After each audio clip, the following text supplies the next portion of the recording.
I cannot believe we hit 10,000 subscribers on YouTube. That's crazy. I just wanted to really thank every single person that supported me throughout these years.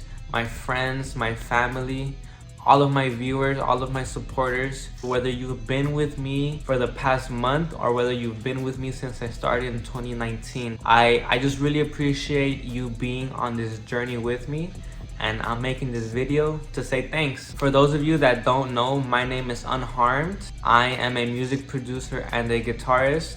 And I'm also a senior at Harvard University studying applied math with a minor in music. I try to upload as much as possible, but it can get a little difficult, especially because I'm usually swamped with classes, with research, doing homework.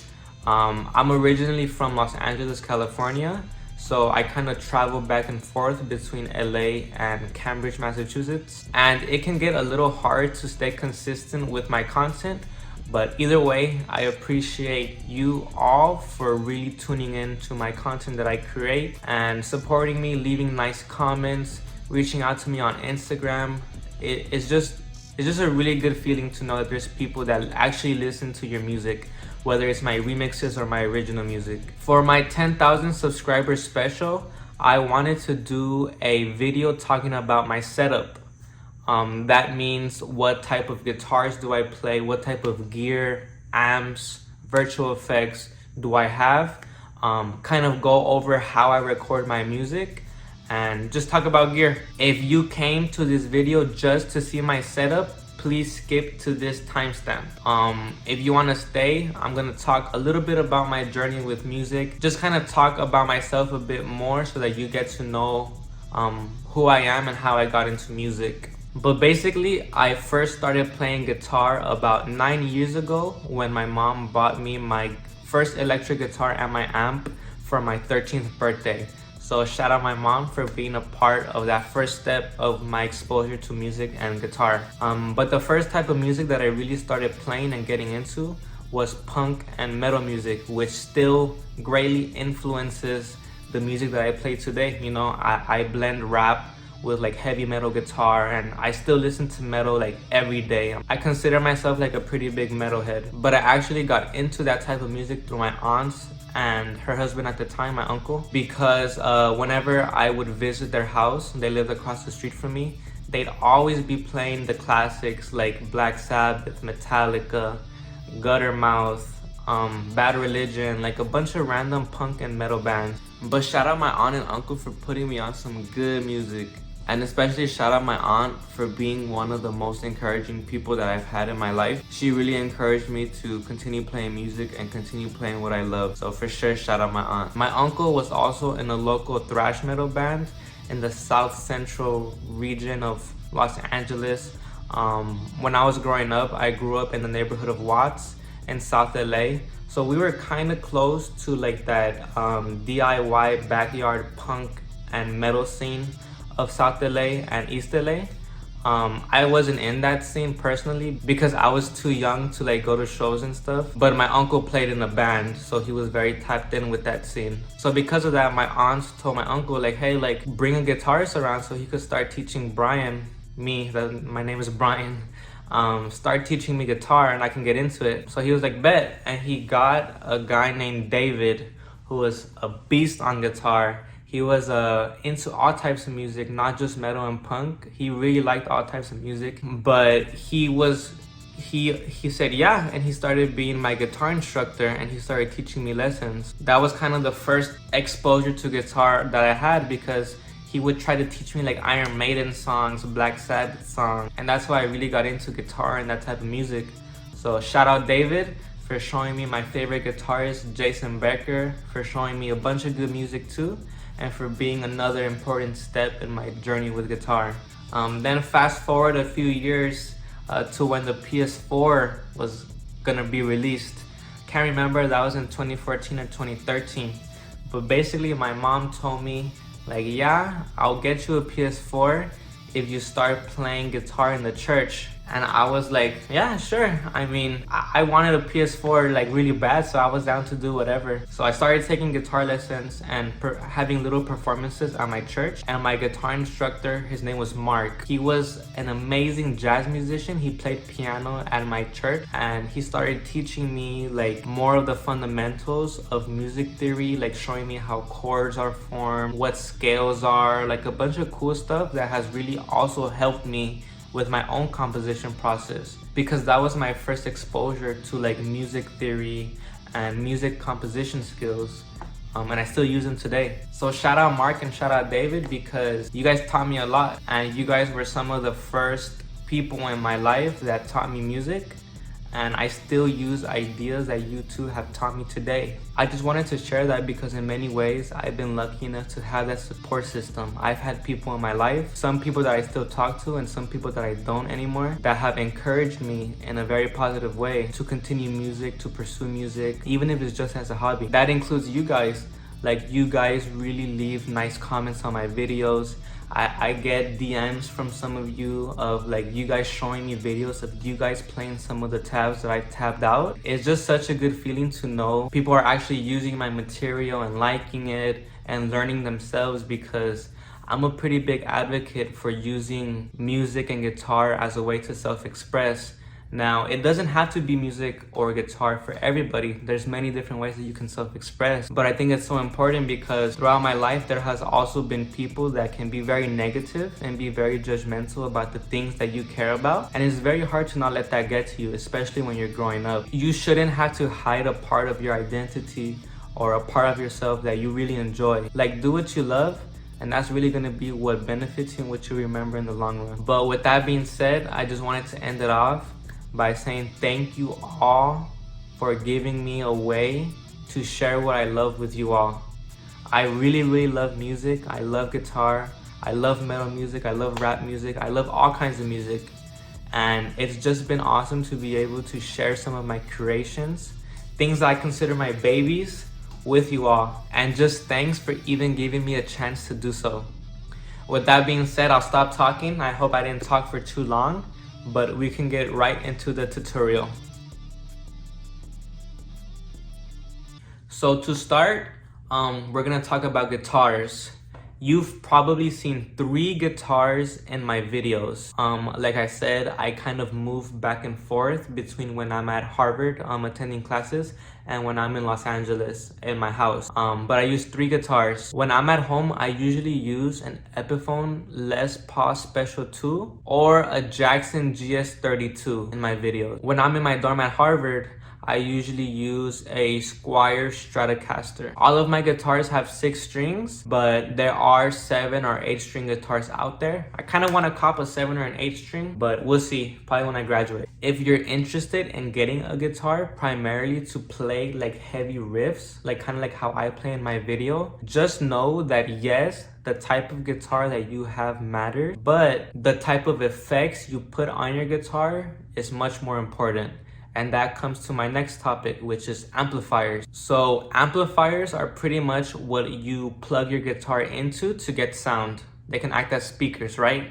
But within the amplifier, they have a lot of digital effects, like distortion, reverb, and all that good stuff. So the amp that I really like is a Line 6 Spider V20 amp. It really has tons of presets that you can cycle to. So I can easily go from a clean sound to a very heavy distorted sound. Here's a video of me playing the distorted sound, for example.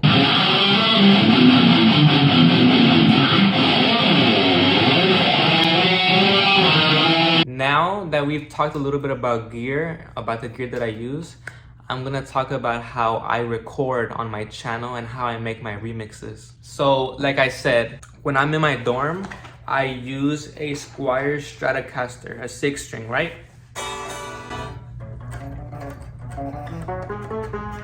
So it's not plugged in right now. It's not plugged into an amp or anything like that. But what I usually do is I plug this into a Focusrite Scarlett 2i2 audio interface. And what this does is basically allow me to connect my guitar into this so that it captures my guitar in HD and sends it to my computer so that I can record on a digital audio workstation like FL Studio, which is what I use. So now we're gonna go ahead and transition over to FL Studio, and I'm gonna show you guys how I record. So now that I'm in FL Studio, I am going to go to options, go to audio settings, make sure I'm on the device that corresponds to my audio interface, which, like I said, is the Focusrite Scarlett 2i2. Click it. Now I'm going to open up my mixer tracks, make sure that I select the input where my guitar is connected to. In this case, it's in line 1, and you should be able to hear me playing.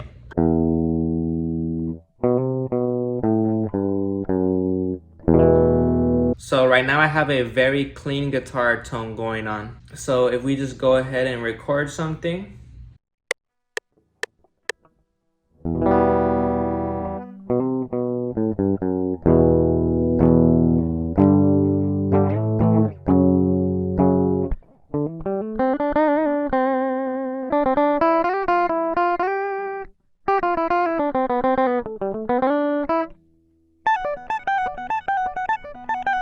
So now that I have it recorded, you can just play it back if you want.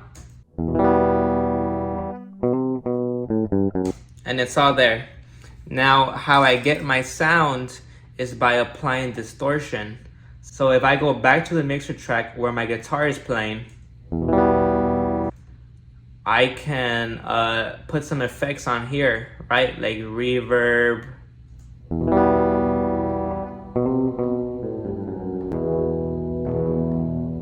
I can choose all types of effects that I want to put. Now I'm going to just load up one of my mixer presets. And now if I play my guitar with the mixer loaded,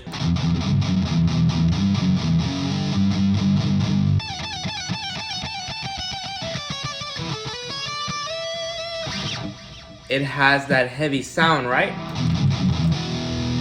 So now I still have everything that I recorded earlier, but now it has all of these effects.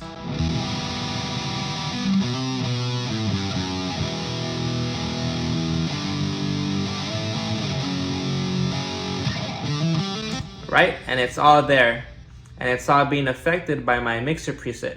So if I go through what I have loaded up one by one, we can see an EQ, which I just took out some of the lows. We can see a virtual amp, which this virtual amp is actually free, and I'm going to include a link in the description. This is what I like to use because it's less CPU intensive for my laptop. But there are a few other good ones that I recommend. Like when I'm back home, I usually use Bias FX2, and that one is actually, I think it's $100 right now. And that one has like a good amount of high quality sounds. But there's a bunch of good free alternatives. There's a bunch of good paid ones. And the one that I like to use that's free is called Emissary by Ignite. And there's also this NADIR that comes with Ignite that I need to put because it simulates a mic'd up amp. So for example, if I were to take this out, it doesn't sound the best, right? But once I put it on, it's a lot more recording quality ready. So you need both of these. Then I use a basic limiter to get rid of some of the noise because if I took it out, that's all you would hear. I have a reverb with some damping. I have a chorus.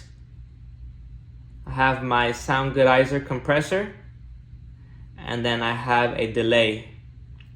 And with all of these, you get that Unharmed preset that I use in most of my videos. Sometimes I like to put different combinations of effects. Like sometimes I add some more reverb, or sometimes I'll add like a stereo enhancer, a little balance, stuff like that. But this is the basic mixer preset to get you started. And I'm actually going to include it in the description for free so that you can all download it, play around with it, and try to record stuff. So just to recap some of the main points in the last part of the video that I went over, I use Emissary by Ignite as my virtual amplifier. And there are many free alternatives out there, like Goblin's another good one, for example. And there are also some paid ones like Bias FX2, which I really like to use because it has some high quality sounds, but that one's just a little bit more CPU intensive. So when I'm on the go, I use Emissary. When I'm at home, I use Bias FX2. Another point to recap is that you can quickly get the sound that I just demonstrated by downloading the mixer that I have attached in the description. It's a mixer preset. You basically just download it, literally drag and drop it onto a mixer, connect the guitar like how I showed you, and you should get that sound. But yeah, thank you all so much for tuning in and listening to me rant. If you did for like 5 minutes, I don't know how long I went, and the rest of the video is probably like 10 minutes in total, but thank you all so much for tuning in, and thanks so much for 10,000 subscribers. But I really appreciate you all supporting me in any form. Thank you for showing my music to your friends. Thank you for listening to me on SoundCloud. Thanks for listening to my original music on Spotify. I really just appreciate everything. Even if this is your first time viewing one of my videos, I still want to thank you just for being here. If you liked this video, please drop a like, drop a comment, subscribe if you haven't already, and stream my new single, An Eye for an Eye. It's out now on all platforms. But yeah, thank you so much, and thanks for rocking with me.